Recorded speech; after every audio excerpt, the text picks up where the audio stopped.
What is up, squad? It's the Guru here, and welcome back to Tap Out or Cash Out. I'm here with my co-host, Andre Petroski. Like, yo, he did it fast today. You guys saw that? Let's go, baby. Got the energy, baby. Let's go. So, big week for you. Fight announcement week.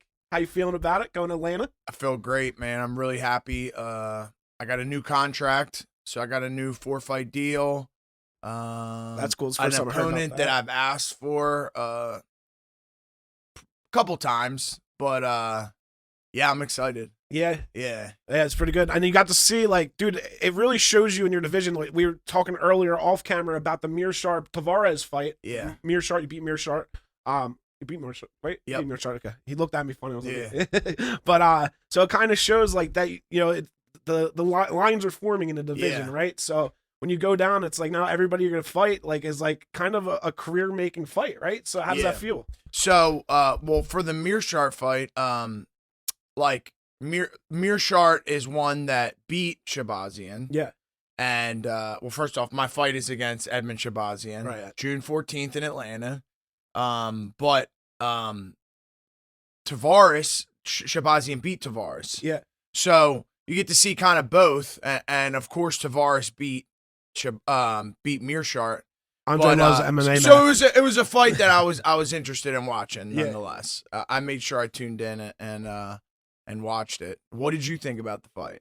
So well, we were talking again off camera about this. Mearshart, it seems like he's the only person that's not leveling up. Even Tavares was throwing that 1-2 early on, and it was landing clean. It was 3-2. It was a 3-2. He was like 3-2. looping Yeah. the jab, making it a hook. Yeah. No, but I mean that was his best combo. And for he just kept throwing it over and over yeah, again. and it seemed to connect every time. Yeah. And then it seemed like he must have gassed because like Mearshart, I guess, does have the gas tank still, but he Yeah. just kept doing the same thing, grabbing the leg and then throwing that and like just like touching his jaw, it with not like enough power to drop him, but he dropped a couple people with that same punch. And I guess I don't know. It was weird to me because he didn't really show any evolution. It seems like he kind of just is like floating. And then Tavares seemed to have gassed. I unfortunately did have Mearshart in that fight. Thinking he was going to show up a little better. Yeah. He didn't, but 29-28, I should have taken a plus 3.5. Yeah, I was looking at the lines too, and it was like Mearshart to win in the third round was like some ridiculous number. Yeah. Which I was like, that's interesting because Mearshart gets late submissions all the time. Yeah, Like, Tavares' takedown defense was like Mearshart didn't even have any skill. yeah, and then this is one thing that always like perplexes me. And it's like you got guys that like at this point in Mearshart's career, and this is just one example of many in the UFC, but at this point in Mearshart's career, he's had 50 pro fights. Yeah. He knows that his best path to victory is on the ground. Uh-huh. Like that, I mean, you could be a first day watcher Right. of MMA, Yeah, and you would right. know that, okay, the guy's got the most submission victories in the division. Yeah. Like, he's got to get the fight to the ground. Yep. But it looks like he's made no attempt to work on his wrestling. Yeah, 100%. You know what I mean? He will find the fight on the ground off of like scrambles, off someone getting hurt, Mhm. off him getting hurt. Like, but never like, it doesn't seem like he's developed like just one takedown that he's very confident in, that with a good setup that he can get to. And it's like, if your best path to victory is on the ground, that would be the one thing that I would not, his striking is subpar at best. Yeah.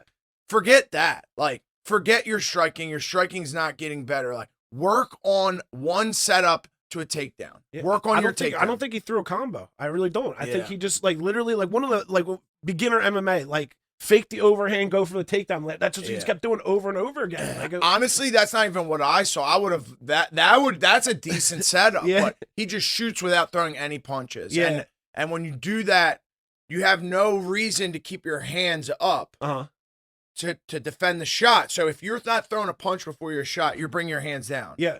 It's gonna make it way easier to defend. And guys nowadays, I mean, it happened fast. It happened in like a year and a half, 2 years. Like, guys don't get taken down. If they do, they get right back up, and their gas tank, like, they just must drill. If they know they're fighting somebody like you, like, they must just drill getting back up.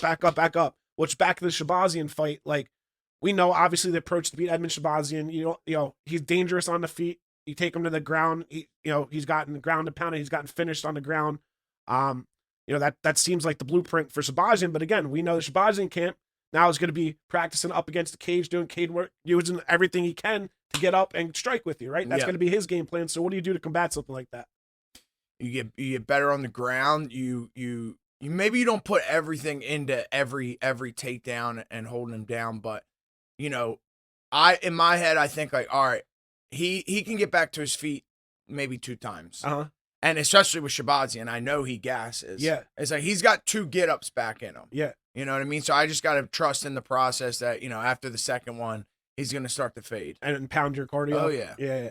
So the other thing is my question is, right, are there certain guys, like it seems like, along with the takedown offense, there's certain guys, like Rosas the other day. He was as deep as Morales could have had in that choke, right? And he was given a thumbs up. Like, is there certain guys that just, like, are almost, their necks are, like, almost untappable? Yeah, for sure.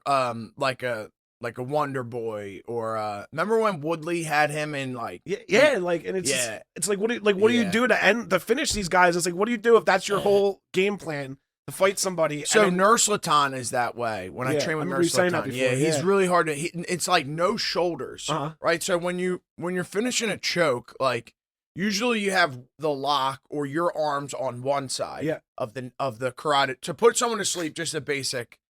To put someone to sleep, you have 2 carotid arteries on each side. A blood choke, at least. Okay. When you have a blood choke, you have 2 carotid arteries. You want to shut them both off. Yeah. So that no blood can get to the brain. That's like the basic premise of a choke. Okay. So usually one side will be your lock and the other side will be their shoulder. Okay. So like if you have an anaconda so or you're using that shoulder to cut off that their one? shoulders here. Okay. Your lock is on this side. Okay. Well, if you got really skinny shoulders, you're going to have a little bit more like wiggle room in there to where it's not going to be pressing into that carotid artery. So some guys, like especially skinny guys that don't have any shoulders, are harder to choke. Yeah. So when it comes to guys like Nursultan, who's almost impossible to choke, I would just stop chasing chokes. I would just chase only arm bars, Kimuras if I'm on top. So you kind of change your game so that to fit your opponent. Yeah, it's crazy because, like, again, Sabatini this weekend, again, Phil, dude, we were just talking about this. Like, I heard a comment yesterday on some of the reels. They said you don't bet against Philly in 2025. Yeah. How cool does that feel to hear? Philly's we're making moves for sure. Yeah, in the fight scene. I think it's like between us and the MMA nerds. Yeah, the MMA nerds are have an incredible record in the past year. So. It's more striking against grappling, right? Yep. Like they're like the pretty strikers, and then the Philly guys all cauliflower ear. Like if they get your hands around you, that's gonna be a bad day in the octagon for you, right? The other statistic that I thought was awesome was Pat Sabatini is 4-0 as an underdog, now 5-0 as an underdog in the UFC, bro. So that's the easiest money you can get. Bro, it was he crazy. was like plus 170 or something. Yeah, I think I got him at plus 175. Plus 175, and then plus 400 by decision to win by decision. Which is crazy, dude. He had 220. I mean, bro, this is money in the bank. If you're not following the betting guru, what are you doing? You're just throwing money away. my boy. But so. Leading to this weekend, though, so I'm going to Miami. At least I think I am. You guys know how I am. I'm a little fickle, but I booked the plane ticket. I got the hotel, so I think I'm going to go to the fights. But so Diego Lopez, right? How good does that make Diego Lopez look? What Sabatini just did this weekend, and now Diego Lopez against Volk, who's just obviously been the elite of the elite. But how good is that again? I mean that loss has aged well. Yeah. Being that. Lopez went from fighting Pat, who's I love Pat. I mean, this is no knock on him, but he's right now ranked sub 20. Like he's not in the top 20. Okay. To his next fight after Sabatini was that the Ige fight or was that one in between? Nonetheless, he jumped up to that top 10. Yeah. 100%. So he jumped up very quick, and now he's fighting for a title.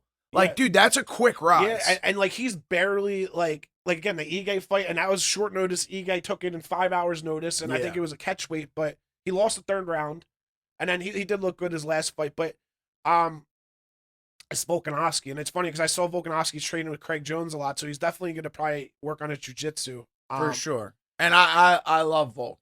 Yeah, it's funny when Pyfer pulled out of his fight. I called my manager and I was like, yo, what was the time frame that Ige did to step Really? in against the fight, and he was like 3 hours, and I was like, all right, well, tell Mick I'll take it. Really? Yeah. Yeah. So that's so cool. Yeah, so he messaged Mick, and Mick said, no, we're not interested. I think that they were already looking to reschedule to just push the fight back. But nonetheless, a couple days later, I had my own fight. Really? So you know what I mean? So I think that it helps. Like we talked about this before, like you're definitely like that UFC like house guy. Like, and then we would have thought you would have been on the Newark card. You're going to Atlanta the next week, like, and you take with a happy face, Yeah, I would have loved to fight in Newark, obviously, but like I got the contract and the opponent and it's and like, the date. Yeah, that's what really matters. Yeah, now we all have an excuse to like pack up the family and take a trip down to watch it. Everybody's still gonna go and it's down. still East Coast. You know what I mean? It's still close. Yeah. No, the East Coast is good because you don't have to deal with the time difference. That's probably huge. Yeah.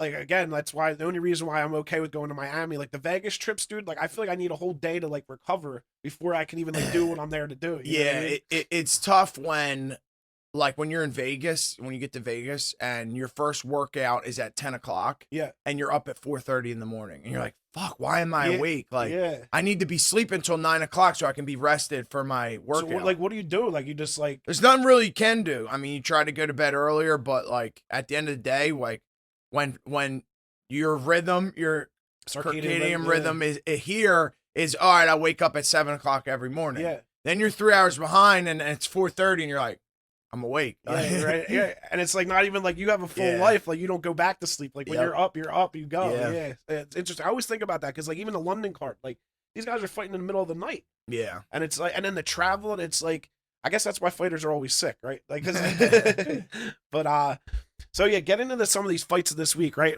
I see the Power shirt you got on, by the way, guys. So you guys know Power. We love Power. They're doing a huge giveaway very soon. We're going to announce the details. I don't think we're allowed to actually say the details yet, but stay tuned. If you guys need solar or you want to save on your electric bill, what are some of the other benefits? So they're going to be giving away free solar for life. Oh, I guess free power for life. So this is a once in a lifetime opportunity that they're going to be giving away an entire solar panel system and the energy for life. So this is going to be an extremely rare giveaway. We're going to have more details coming soon in the following week. So you got to come back and tune into our show. Yeah. And guys, if you are in South Jersey and you drive past it, like I've passed their headquarters so many times and you see it like right on, and dude, it's so cool. It's such a cool building for Power. And yeah, thanks guys. We appreciate you. Yeah. This is a company that is not only like taking over the power or the solar industry in South Jersey, but they're a family that has done like an immense amount of charitable work as well. They're going to be doing a lot of food drives around the holidays, and this is a family that gives back to the community. Like they're our number one sponsors, and they've gone above and beyond to help this podcast. So you better believe we're going to do everything in our power to return the favor. Yeah, that's what that was. I like that. That was nice play on words, Trey. So, all right. So some of the other fights, right? We were talking about the Murphy Emmett fight, 2-2 going into the last round. That was wild. I thought usually like that's the point where Josh Emmett takes over, but Murphy, dude, like there's something about Lerone Murphy. Like he doesn't win flashy usually, but like he just always finds a way to win somehow. Like there's been some questionable decisions. He does have some knockouts, but yeah. But I see what you're saying. Yeah, like it was like I thought for sure that the way the fight was going that. Like Emmett was going to turn on the volume and he was going to pressure and take, and he didn't. Like he was hitting him with that kick, the front to like the what's that oblique kick? Is that the oblique in the front of the knee to try and like get the knee to snap? Yeah. From the shin, like the disassociate from the shin. He was throwing them all fight, and that was like really impeding his range. How do you feel about those kicks? Do you throw those kicks? I do not personally, but like obviously John Jones has had a lot of success with them. It does seem that they've seemed to like kind of gone away with it. You know, John was one that definitely made it work, maybe because of his range. Yeah, and maybe that's why Murphy throws it because he is longer, lanky. Yeah. He has and I think that's why it works for him.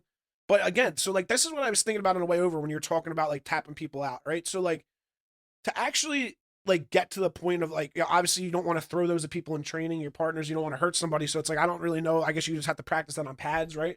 But when it comes to like actually, like how many people have you put to sleep in, like if you put like how frequently do people actually go to sleep in training? Honestly, most people tap, but the Russians, the Eastern European guys, like that, Nursultan, Igor, like those guys don't tap. Yeah. So I've put Igor to sleep. The one time I put him to sleep, he my Darce was like money at this point. Yeah. I was getting everybody with the Darce and he just wouldn't tap.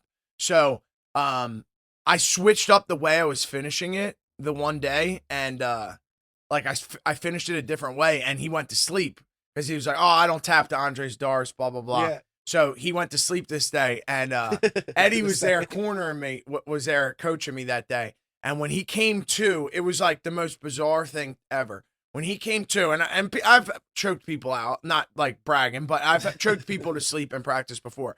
When he came to, it looked like the blood returned to his face, like in halves. So like this, it was like a line down the center of his face, like diagonally, where like the blood returned to this side and not this side. What? So he had like this purple spot in his face and he was like stuttering. It was like the craziest thing I've ever seen. While the other half of his face was completely white. Wow. It was like pale and then purple. And he was like, what happened?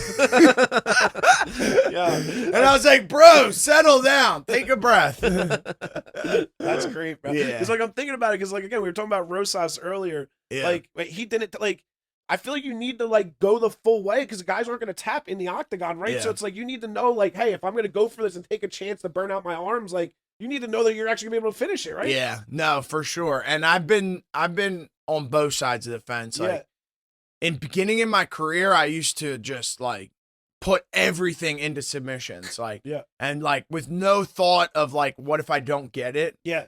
And I maybe that was better. I had a lot more finishes earlier in my career. Yeah, but you also, I remember your first like Ultimate Fighter fight. I know. And like, dude, you just steamrolled that dude, and then you just yeah. So I mean, that's like fight IQ. That's like the shit you develop as you become more experienced in the ring. Is like, okay, maybe there's like a 20% chance I can finish this choke. Yeah. But like, is it worth it? Right. Like, and I think why don't I just stay on position before submission? Yeah. No, and you've definitely improved with that. And the key is, and your cardio is definitely improved. I was thinking about that earlier. Like, the Malkoun fight, like that one fluky moment, but you'd be what, 5-0 recently? Like you were the better man the last 5 times you were in the octagon. Yeah. Like, that's pretty cool feeling. You've got a 4-fight contract. Like, like it's got to feel cool. Like, and it's interesting because it's like, you like in like the age of life, right? Like the mid-20 people are like the ones that are like the freshest, but in the UFC, it's like you're like mid to late 30s. It seems to be like that prime spot now. Like, why is that? Not only that, but like what I think we are seeing too is with some of the younger fighters that get in, like they're not developing the same way that guys outside the UFC would. Right. You know what I mean? Like, perfect example is our blue light knockout of the week with O'Day Osborne against the 10-0-1 Garul, guys. We're gonna put it up on the screen right here.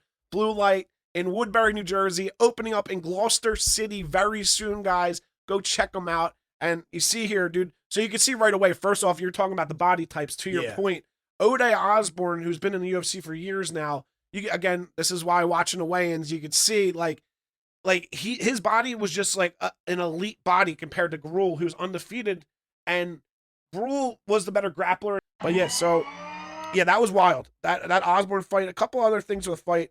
Chang Ho Lee was a big pick for us against Cortavius Ramnus. That was just an example of size. There's a couple of other, like the Martin Bodai fight was hilarious. That was one I watched. Yeah. I remember you watched the Bodai fight.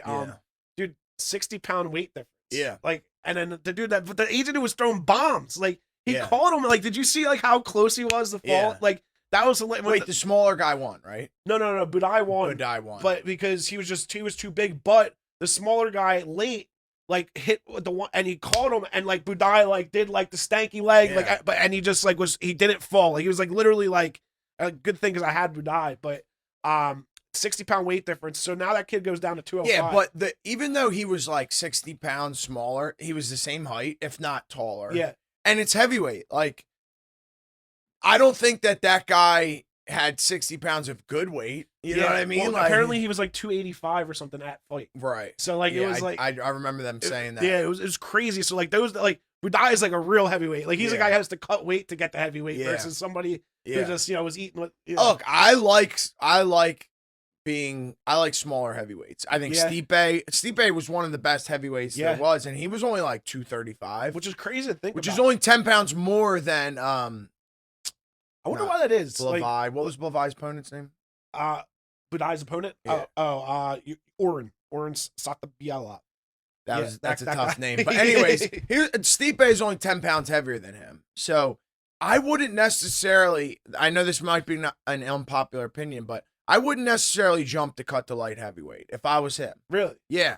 And that's what the commentators were saying. They're like, look, Dominic was like, I'm willing to bet that, this guy, he took this fight to get into the UFC. Short notice, too, right? Short notice. He took it just to get in, and now he's going to go back down to light heavyweight, which is probably what will happen. Yeah. But I wouldn't jump to that. I think that there's a lot of very winnable fights for him at heavyweight. I think that he can find a lot of heavyweights that are not athletic, not in good shape, and he's big enough to where he can still execute his offense. Like he was landing shots on and imagine if he had a full camp, like his cardio would have been there. That was the difference. Like I think just having that big guy weigh on him for 3 rounds eventually like kind of got to him. But and then some dude, this guy, they call him Skeletor, Reese McKee. Like it's funny because he got the bonus. Yeah, he was one of the bonuses. It was crazy to see because like he's had like a tough roster of guys to go up against his first. Like he got put up against Chimaev.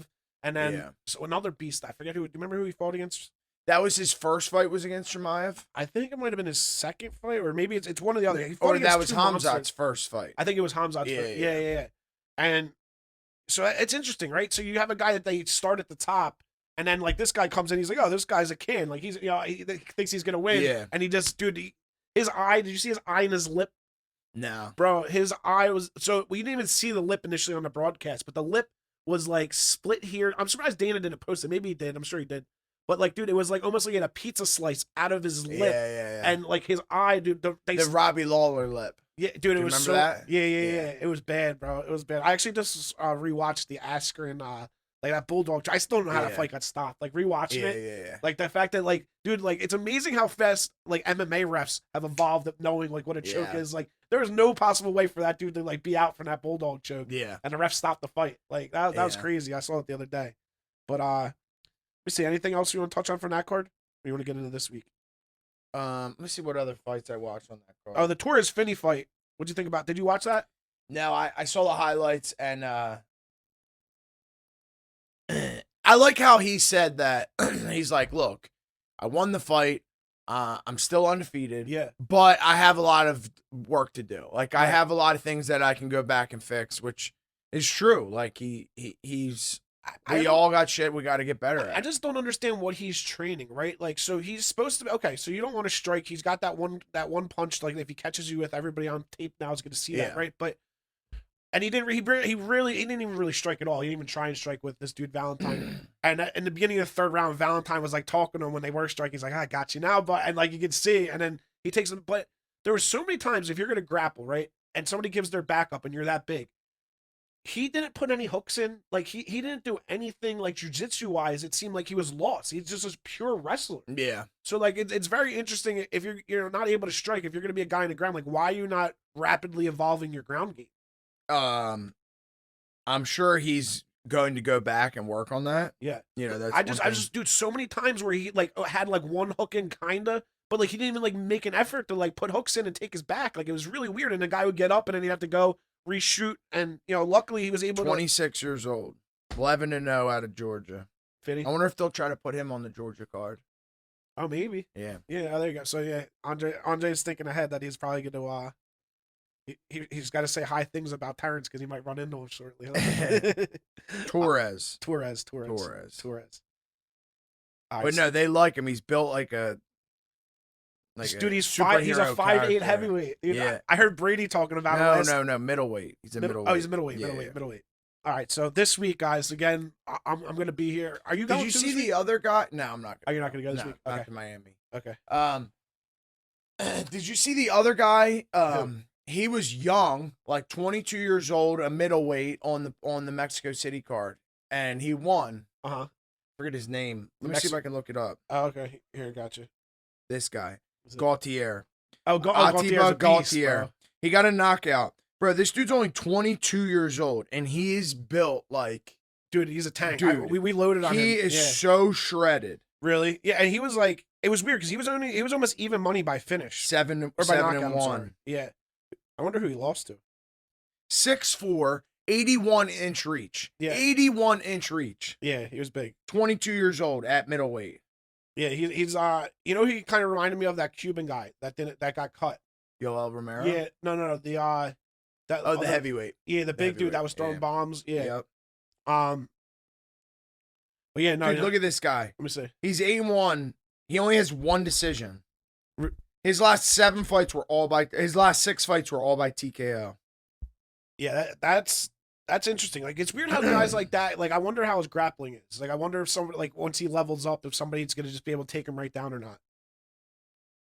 Was that his first UFC fight? You still have his Tapology up? Yeah, that was his first. That was his first fight in the UFC? Yeah. He fought on the Contender Series. He fought Yurin Naida, who's 6-0. He knocked him out too? Knocked him out. Second round. Okay. All right. Well, speaking of knockouts, dude, we got Michael. Okay, let's talk about Pat. Pat. Our boy Pat Sabatini is just a killer. Bro. Killer. He's jacked first off, dude. Like, what is it that he's doing different in training? Like, you could see like the shape and condition that he's in now. Like, you could tell again at weigh-ins, like, these guys are hitting other levels. You know, I was a little nervous because Jonathan and John, who have cornered him for all his fights, in the UFC at least, they were away like almost most of his camp. Bro, I thought that. So John and Jonathan were both in London, right? Jonathan was in London, right? So they were both in London with Sean for that whole week.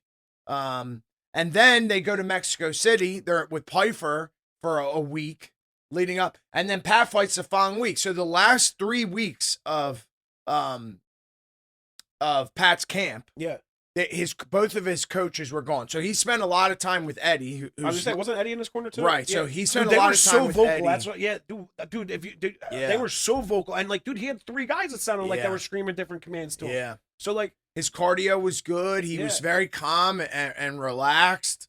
I mean, Pat looked the best I've seen him. You know bro, what it's I mean? cool, and it's like the fact that like we're all from here, and it's like we all get that like feel like we're like kind of like part of the Philly thing, and it's like dude, like hearing like Brady, especially like when Brady, like you would hear him like say like, yo, go for this, go for that, and just seeing what Brady did to like Edwards, like it was like such a cool feeling, just like hearing like, because you knew like in the octagon, it's like, all right, well, if Sean Brady's telling you what to do, like for submission, like, you know, as elite as Pat Sabatini is, like, it's like, okay, like I can listen to that guy, you know what I mean? And it's like Brady didn't corner Pat. It wasn't Brady corner Pat? No. What? Who? I guess it was Philly. Jonathan, and Eddie. Who's got a real Philly accent like Sean? Probably John, honestly. I was probably Jonathan then. Okay. Yeah, that's funny. No, John Marquez. Oh, John Marquez. Yeah. Okay. You probably would have recognized his voice though. I don't know. Yeah, but I thought it was. I don't know why I thought it was Brady screaming to go for. No. Okay. Because Brady cornered Manny Morales on Saturday with me. Oh, okay. So one of our teammates, Manny Morales, fought in for Art of War. Right. That's the knockout of the week. I'm sorry, bro. Yeah. Yo, 7 seconds. He literally walked across, and I heard Sean say it before. He said, "Yo, start with the head kick," and Manny walked right across the cage, threw a head kick, and Jude just straight shin on head knocked this dude out. It was this fastest knockout in Art of War history. So wow. 7-second knockout. That's the knockout of the week. Yeah, we gotta get that clip. All right, we'll put that sorry, Ode Osborne, you're out. Manny threw the head kick that knocked him out. So more of the story is me and Sean cornered Manny on Saturday. And so Sean couldn't have been in Sabatini's. He couldn't have been in Sabatini's. Right, we walked upstairs of the casino at Valley Forge and watched. I try not to talk out of my ass often, guys. I guess that was one of those moments. That's all right. That's what I'm here for. That's what I'm here for. All right. So back to like stuff that I know what I'm talking about. Kind of. This week's card, just right in front of me. So I'm gonna go. You say you're not gonna go. You're just gonna chill up in West Palm. Yes. Okay. Unless you get me a ticket. Volkanovski, Lopez, you want to start at the top or bottom? I would love to see Volkanovski get a win here. Yeah. I love Volkanovski, dude. He's the man. He's so funny. Like, he's such a humble dude. And, like, I would love to see him get another fight. As long as I don't ever have to see him fight Holloway again. Right? I would love to see him fight Ortega again. I would love to see him fight like Topuria, Islam. Like, I just don't want to see him fight Holloway ever again. But with that being said, I love fucking Volkanovski, and I hope he can get a win here. Yeah. But I've said before, bro, momentum is such a powerful thing. Yeah. And momentum is on Diego Lopez's side for this. Yeah, when you just said that, that Ortega fight flashed into my head, and I'm like, wow, like, he's going to struggle against Lopez, because Lopez, and, like, because Ilya, like, worked him, and, like, Lopez is big for the division. So, like, it might be just, like, it's a shame, but, like, as you just said that, something flashed in my mind, picturing how close he was to losing Ortega. Yeah. And I think, obviously, Lopez is better than Ortega. He was supposed to fight Ortega, and that was the night that Ige filled in. They did fight. Oh, they fought after. That's Lopez, right. Yeah, that was a fight in between. That's right. Yeah. And Lopez worked him, too. I don't think he finished him. I think it was a decision or he finished him? I think it was a decision. It was a decision. Yeah. All right. Michael Chandler, Ortega doesn't get finished. He's too tough. Yeah. But okay, so for Volkanovski, he has lost 3 of his last 4, which is wild. I mean, but they were against elite guys, right? No, for sure. It was, but Islam, nonetheless, I'm sure that weighs on you. Yeah, and he's been knocked out for the first times in forever, like multiple times, right? Yeah. So like, and he's not young. Right, and it's on film, like what his weakness is, and again, why can't Lopez do it? And that's the thing, like, so that talking about the Pat fight against Lopez, I watched the highlight recently, and it was weird. It was like, was Pat already dazed, or did he just like come off the takedown and Lopez just happened to throw like the perfect punch at the perfect end to clip him? Is that what happened? I think, I think he kind of got rocked a little bit. Like, was he already in a daze when he was shooting at that time? Because like Lopez was able to like get a high whizzer and just shrug him off. He went like Uchimata and like through the over. He really hipped into the overhook. Yeah, and I think Pat might have hit his head on the ground with that to begin with, and then when he wrestled up with the underhook, I think Lopez just hit him with a nice shot. Yeah, that kind of rocked him. Yeah, because it looked like he was like already dazed, like going that way, and then Lopez hit him one more time, but he looked like he was already kind of out, like before he was going towards the corner, staggering. Yeah. Yeah. So again, that just shows like the level that Pat's on, but again, could that show the level that Lopez is on, showing what Pat's been doing to people? And that's been a lot of MMA people saying that. This next fight, Chandler against Pimlet. So, do you see that Chandler just had a kid? Not like an actual. I think it is actually his kid. Yeah, Jesus. Yeah. Not another little black baby. Jesus. No, but like, come on. No, they just made a whole post about it. No, he actually. Like, no, how else am I supposed to word that? Wow. Yeah. Listen. So no. The Chandler memes are funny. Oh, there's memes about it. Oh, that's why you. Okay, I didn't know that. But man, good for him, dude. Doing the Lord's work. I gotta give him credit. Yeah, I didn't know. Yo, to be fair, I did not know there were memes, guys. I thought this just was fresh news. I didn't. So, okay, so he had his kid. So you know what the #1 betting statistic in the UFC is? You don't bet against fresh dads. After a guy has this is after his first child, which technically it would be his first child because he probably didn't go through the baby phase with the adopted kids. Right. So after a fighter has their first child, they lose their next fight. That's the highest betting percentage in fighting. Wow. Is that just the lack of sleep? I would assume that has a lot to do with it. Like, sleep is important. So if a baby's waking you up all night, that's gonna affect you. So when was baby Andre born? He was born May 13th, 2024. So he's coming up on his first birthday. So, but you're I undefeated since he's been born. dude, I slept in a different room. I slept Really? in my own room. Yeah, I had it made. Oh, okay. Luckily I was paying all the bills, so I had a little bit. I could throw my weight around a little bit, but yeah, my first fight, but that's not my first child. You know what I mean? No, but you're yeah. So, that was the recent one. but no. My first child, my first fight after my daughter was born. You were in the UFC. I fought Aaron Jeffrey and I lost. Oh, okay. So I don't know if that was LFA. Yeah, that was LFA. That was LFA. Okay. Yeah, that's why I figured she was too old to for you to have been in the UFC. But that was you. But then you still made it to the UFC. So yep. Yeah, that's crazy. Yeah, you bounced back. We were just talking about this because I think the Malkoun fight. I think that you were the better fighter in the octagon. We were just saying that. So I really think Andre could be. He was the better fighter the last 5 times in the octagon. Now he's got a 6th fight against Shabazian, which you should be able to take him down. And do they keep bringing up the Malkoun rematch. Really? They've my manager has said it a couple times, and I don't know if they've recommended it before, like if Mick and Dana has. Yeah. Obviously, I say yes. I thought Malkoun didn't want it. I thought he has said no every time since. And I don't know if it's because of the injury or not, but I mean, dude, you were working him for the first round and a half. I know. I wouldn't want to get back in. Like, he knows that you could beat him, and you're better. You know, I had no plan of grappling him. Yeah. So, I just thought that I could outstrike him. But I think if I would have I saved all my takedowns for the end of the round. Yeah. For like the last 20 seconds of the round just to win the rounds. But I think if I would have grappled him earlier, I could have finished him, honestly. Yeah, dude, I was shocked. I remember that. And that was like the vibes in there. Like that was just such a weird thing. But I will say, hit harder than anyone really that I fought. Yeah. Yeah. So now that brings my question, because like I always think when I hear hit hard, I always think of Pfeiffer. Like, how does that correlate when you're training with somebody? Like, I think I asked you this before, but like, do you ever find out exactly how hard? Does anybody ever go 100% when they're training? Like, have you? I'd say Pfeiffer's pretty controlled for the most part. I mean, he when he gets closer to his fight, like he'll start, he'll get a little bit.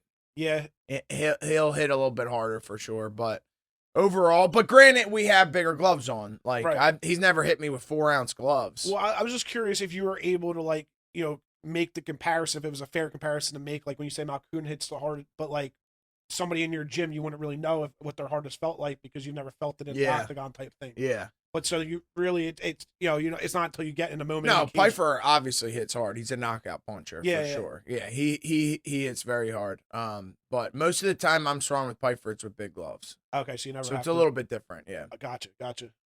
All right. So what else we have on this card? So Patricio Pitbull's making his UFC debut. What do you think about him against Rodriguez? It's hard. That's a tough one to gauge because, on one hand, you could say Patricio is like a Josh Emmett. Yeah. Like, he obviously hits hard. He's like similar body type. Yeah. I just feel like Yair's going to outclass him. I really do. It's hard to tell because, like, who are you comparing the guys? How does the guys that Patricio was fighting in Bellator compared to the UFC? Yeah. Granted, he was fighting Michael Chandler and Eddie, right? Right. Yeah. So like he's definitely fought some tough guys. But on the other hand, then you got like Yair does very well against that. He did very well against Josh Emmett. He does very well against his striking's elite. Yep. Yeah. I think I sent you a video last week about his setup. The way I think that was Yair with the I forget what it was about, but it was just his footwork and the way I think it was in and out. Dude, this fight's gonna be hilarious. This is an interesting one, bro. Bryce Mitchell's confident too. Like Bryce Mitchell. This is probably the most important, the fight that I'm most interested in. Really? Obviously, Bryce Mitchell has become like this heel. Yeah, it's wild because Bryce is one of the original Guru Squad members. Like I've known Bryce since the beginning. Like I've done, I promoted him. I've done and dude, he's still to this day. He's like the most down to earth. Like not like when he talks but like. He's just like a cool ass nice dude. You know what I mean? Like and still to this day, like from that beginning, as big as he's gotten, like if I hit him up, he'll answer me still right away. Like he's a good dude. So like all the other stuff that he does, like it's interesting because I see like that side of him and know that, and then it's like so I don't see it's very, but it works for him, dude. And I watched that Kron Gracie replay the other day that popped up.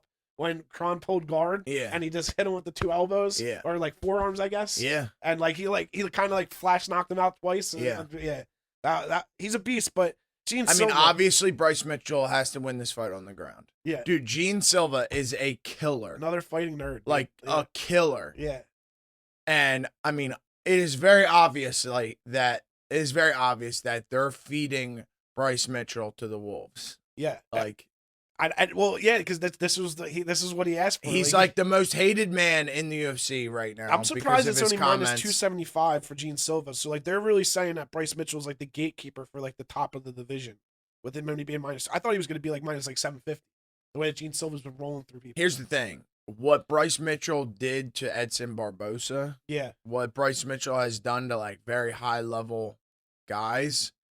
It's not out of the reach of what he could do to Gene Silva. Right. Like he could take Gene Silva down, and Gene Silva have a tough time getting back to his feet. He just bends differently, right? Like are there guys like that just somehow like no matter what position you put them in, like they just like kind of like Sabatini is able to like keep top pressure, like and like he like bends like it seems like his torso almost. I just hit the mic again. My bad, Dev.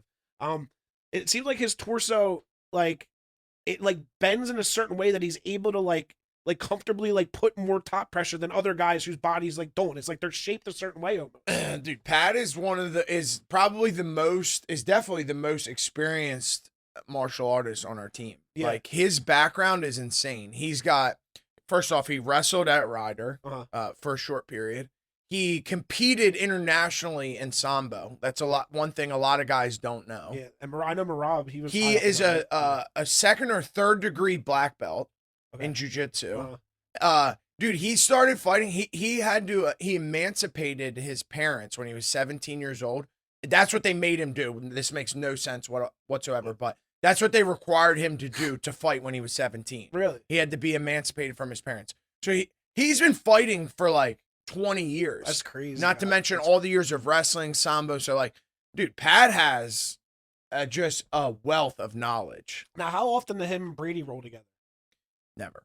They never roll together. So I'm just curious because like they're like the 2 elite guys. Like, well, Pat's a 45-pounder, right? and That's Sean's right, exactly. So Sean's very selective with who he trains with. Also, he has his guys that he trains with, and he sticks with them. Yeah, I mean, I heard stories of like guys that like dominate in other gyms. I might have heard it in here somewhere, like dominate in other gyms, and then break like that, like guys look up to. I forget who. There's this one story I heard recently where it was just like this guy was. Like in every gym he was like dominating everybody, and then he went up against Brady, and Brady just like made him look like he was like his son, like didn't do anything to him, like, and that's like the levels. So I was just curious with like when I was watching that fight, and again this is when I thought Brady was in his corner for some reason. Yeah. So like I don't know why I thought that was the dynamic, but I guess I imagined a false narrative there. Anything else you want to touch on this card? Oh, your girl Vierna's fighting this card.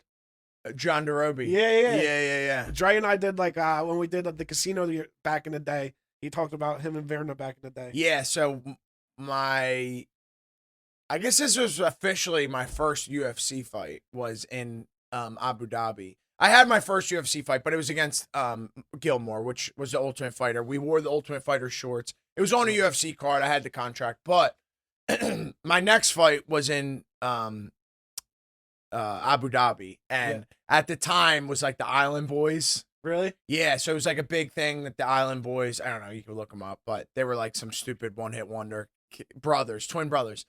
So Ariel Helwani was like, if someone comes out to the Island Boys, I'll put them on the Wall of Fame on my studio, my podcast studio. Ariel Helwani is like the biggest reporter, if you don't know. Yeah. So he's like, I'll put a picture. So I go down. I'm like, I want to come out to the island. I told like the UFC worker, I was like, I'm going to pick my walkout song. It's going to be the Island Boys, blah, blah, blah. She's like, oh, someone already picked it. Yeah. And I was like, okay, well, I walk out before her. My fight's before her, so I still want to do it. She's like, okay, well, I'm going to have to get approval from the UFC, from the higher up. So I'll get back to you. So she got back to me. She's like, no. Verna already picked it. She's got to go. So now she's on the Wall of Fame, and I'm not. I didn't know that part of the story. Oh, that's pretty funny. Yeah. So if you ever watch, and she's still on here 4 years later. Really? Or 3 years later. Yeah, she's still on as a picture on his wall in the studio. That's awesome. I got to take the notice of that. Dude, this is a good card. Like I'm actually happy I'm going. I mean, look at some of these. Tyson's guy Mitch Raposo's fighting. He's not too much of an underdog. Maybe. Yeah, he was on the Ultimate Fighter with me. Oh yeah. Oh really? So I'm hoping for like Tyson. I like Tyson Chartier a lot. Like those New England cartel guys. It's been a rough couple years for them recently. Yeah, they were on top for a while. But so I'm hopefully like he's plus 160. He's fighting against Sumadarji. But at flyweight, right? Yeah. Yeah. So I like him at flyweight. I think 25 is the weight class for him. When he was on the Ultimate Fighter, he's at 35. Yeah. And then he fought on the Contender Series, and he fought a killer. I forget his name, but he fought like a Russian guy that missed weight by like 5.5 pounds. Yeah. And he took the fight anyway, and he lost. But it was like, dude, that's your shot, and your opponent misses weight by 5 pounds. Yeah. Like he kind of got shafted there. So, I think flyweight is a good weight class for him, and I'm excited to see how he does. Cool. Dumas is on this card against Olin Zaitsev. So it's interesting how these are connected. So this is Dumas well because of Nursultan. Yeah. And then that's it because then Olin Jacek, that's the Holland fought him. It's interesting how they keep the groupings together. This is another one of those cards where Olin Jacek is one that's like, I don't know what to think about him. Like he's done well. Like he knocked out Brundage. Yeah, he knocked out Brundage. He knocked out he has some decent wins in the UFC. What's his record in the UFC? Let's see. Let me look him up real fast. Michael Olin Jacek. Like he's decent, but he's also lost like. Yeah, well, dude, the Holland fight, dude, like that was such a momentum thing. Dude, he pieced up Holland on the feet.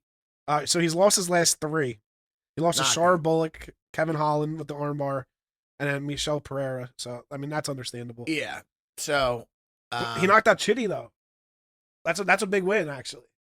Okay. Yeah. Okay, yeah. And then he lost to Cain Barajo, so that's another tough resume. Yeah. But he did clean. They're not doing him no favors, that's for sure. They did give him Sam Alvey. But Cedric Dumas is a favor. I think he should beat Cedric Dumas, but yeah, I mean Dumas is dangerous. I feel like he's shown flashes Dumas has like with his striking. He just like again like staggered. Like if he could just like flow and just like go like be confident with his punches, I think he's got the potential. But again, I think he just like thinks too much. So maybe if he puts it together, it's fine. He definitely can. Again, Olin Jacek's quick. He's a quick striker. I like Trayshawn Gore in his fight. He's fighting Tulio. Was he on the Ultimate Fighter with you? Yeah, he was my roommate. Was he? Yeah. Yeah. Yo, that seems like yesterday. That's crazy because I forgot the Brian Battle thing, and I forgot you fought Brian Battle. Yeah. Yeah, that was a whole. I went looking for him in Charlotte. Nuh-uh. Yeah, I couldn't find him though. Wait, why'd you go looking for him? Our layover was there to Mexico City. Like, why'd you want to find him? To train with him. Oh, I didn't know there's like a beef or something. Because you want to make up for that fight. Yeah, gotcha. Yeah. Dude, he's doing well though. That's another that's a good resume builder. I mean, he's had some good wins. Nah, he is. He's been knocking dudes out. Yeah, he leveled up a lot too. So that turned out to age well for you, honestly, because his body type is totally different. I think he'll come back up to 85 at some point. He's missed weight 2 or 3 times. Yeah, but dude, he does look like it's totally different. Totally different body type. Yeah. Let's see. Anything else on this card you want to talk about? Who else we got? Trayshawn Gore. He's fighting Tulio. Marco Tulio. Is that what it is? Let me see. Why can't I find it? Yeah, Marco Tulio. Only has 1 loss. He's almost a 4-1 underdog. Tulio is. Yeah. No, Tulio's the favorite. Yeah. Oh wow. That's some good money right there. Yeah, you think Trayshawn's got knockout power, man. Yeah. You just can't count him out. Yeah, his striking though, he's kind of like a simple combo guy. He doesn't like he's more of like and he's not like elite grappler. I don't he's an interesting guy. Is Carlos Pratas fight got rescheduled? So Pratas, somebody just said Kevin Holland was supposed to fight Pratas. And now he's going against Machado Gary. Isn't that crazy that Holland like agreed to fight fucking like dude, Holland will fight anybody. Yeah. You pay him. Yeah, right. Dude, Holland's gotta be caked up, like because I remember when I looked for you, like just like the merch deal, like the Venom deal, like you didn't even know.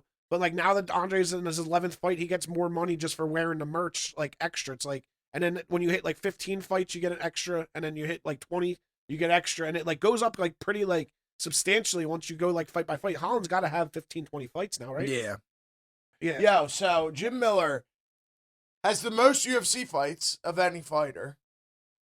He's had the longest career of any active UFC fighter from right here in New Jersey. Yeah. You know, you got to give him credit. Where's he train? And he's still winning fights. He's Yeah. got his own gym up Okay. in North Jersey. He's not going to win this fight. He's fighting against Chase Hooper, who's been animal. Like Chase Hooper, like I didn't think he was going to come. This is going to come like this. All right. You want to take Chase Hooper? At even money? Yeah. Yeah. Well, we're going to bet 100 push-ups. 100 push-ups? Or a 6-inch punch. You get to choose. Okay. Yeah. I mean, I could do. This is 6 inches right here. I'm pretty sure, even though I haven't hit the gym, I could do close to 100 push-ups straight. 6 inches. What? Are we shaking on it? Yeah. All right. You know that. It's a deal. You know that. It's a deal. It's on camera. Should we tell him that Chase Hooper's minus 1,000? I need some push-ups. Nah, bro. I'll bet on Jim Miller. Yeah, That's a all right, legend. all right, you see his Shout confidence? out to Jim Miller. All right, fair enough. Fair enough. Damn. Got him. 1,000. Got him. Jesus. Biggest favorite on the card. Jesus. Are these at 100 push-ups all at once? Dude, I would love to see Jim Miller for his last UFC fight. That be the comeback fight for Paul Felder. Yeah. Yeah, that would be, I think, a great fight. Is Paul Felder coming back? Is that a thing? He's tried to a couple times. I think they just don't find the right opponent. They can't find the right opponent for him, and I think Jim Miller is the right You opponent. think his body could do that and go through a weight cut and all that again? Dude, he's light. He does these triathlons. They'd have to maybe do a catch weight too then, right? No. Like just no? No. You would actually make a real Yeah, weight class? yeah, Really? yeah. Wow. No, he's like lighter than he was when he was fighting. Really? Yeah. Oh wow. Have you seen him recently? I mean, just on broadcast. Like, No, he's been doing these triathlons and he's like super lean. it sounded like I caught at the end of the broadcast the other day. And he hits pads with John all the time and trains with Ryan Cafaro. Oh really? Oh, Yeah. I did see him training with Ryan.